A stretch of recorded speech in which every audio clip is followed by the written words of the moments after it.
Hello, everyone, and welcome back once again. This is Clean Money. Thanks for tuning in. Appreciate you taking your time to watch today's video. I got a lot of information I want to pass on to you. There are a bunch of new guys or new stackers out there, and welcome to the party. Welcome to the show. Just want to give you some information so that you can make the best decision for yourself, okay? I have no dog in this fight. I have enough silver, but I want to give you, the new guys, some information, and maybe some of you old guys don't know this information, but I'm going to nerd out. It's been a while since I nerded out, and the reason why I'm going to use the Silver Eagles is because the Silver Eagles and the Gold Eagles, right? These are the bullion pieces that determine the market. They set the prices. They set the market. Where they go, everything else falls in a line. So that's why I'm bringing these up, and that's why I'm going to use these, because that's where the market goes. So bear with me. I'm going to take you to the United States Mint's website. We're going to go over some sales data, and we're going to compare that to bull cycle years, right, where they were selling a bunch. And we're going to compare that to the slow years. And one of those years is 2019. The other is 2015. And then we're going to compare that to today. And it might shock you, it may not, but the premiums, if you weren't around in 2015, they were significantly lower, and it's going to be eye-opening. And just stay right here. Let's hop on over to the website. All right, guys, here we are. We are on the U.S. Mint's website, and this is where all their sales data for the month of January, February, and March of 2022. All right, so right now we are looking at.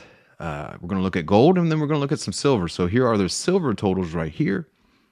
And let's scroll all the way down to the bottom. So we have 7,581,500. And then total ounces for gold. Wow.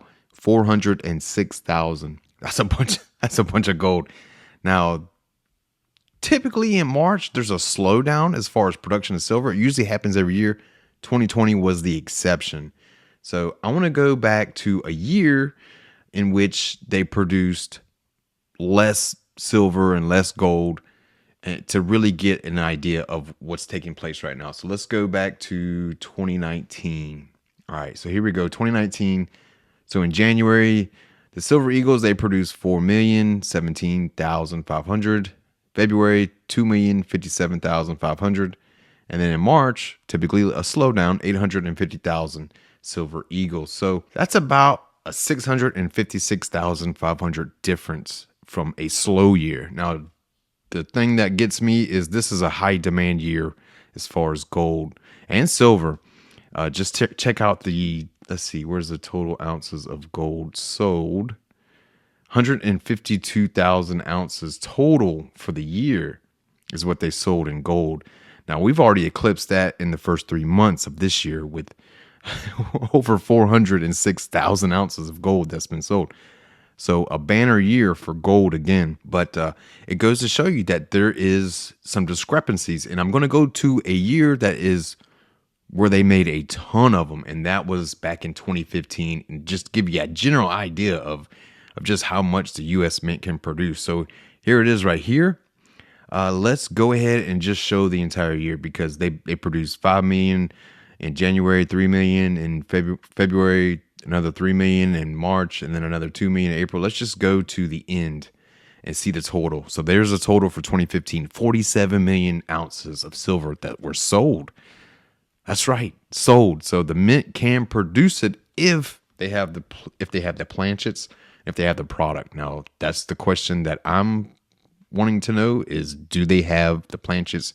Can they get the planchets?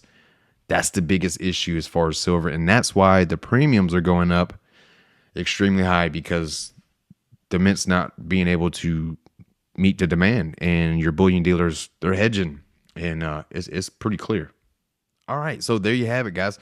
That was the sales data, and that was what's going on, right? Okay, that's my little comparison. 2015, 47 million Silver Eagles sold.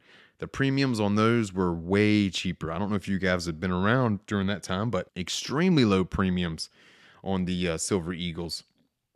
And it doesn't make sense, right? There was high demand back then, but the premiums were nowhere near where they are today. So I'll let you guys, digest that and and mull that over, because in my eyes, it doesn't make a lot of sense. But at the same time, from a business standpoint, I can understand what the bullion dealers are doing. They're hedging, they're holding back inventory, and they're raising their prices because they can't really get the physical silver eagles. They can the gold, which is why the gold premiums are relatively low, but that's why your silver premiums they're just going straight up. Now, March is typically a dead month for production from the United States Mint. April, I'm pretty sure they're going to step up their game. I'm 100% sure of that. So hopefully the premiums come back down to earth sometime in May or June. Hopefully by the summer doldrums are going to kick in, and hopefully the prices, they go down.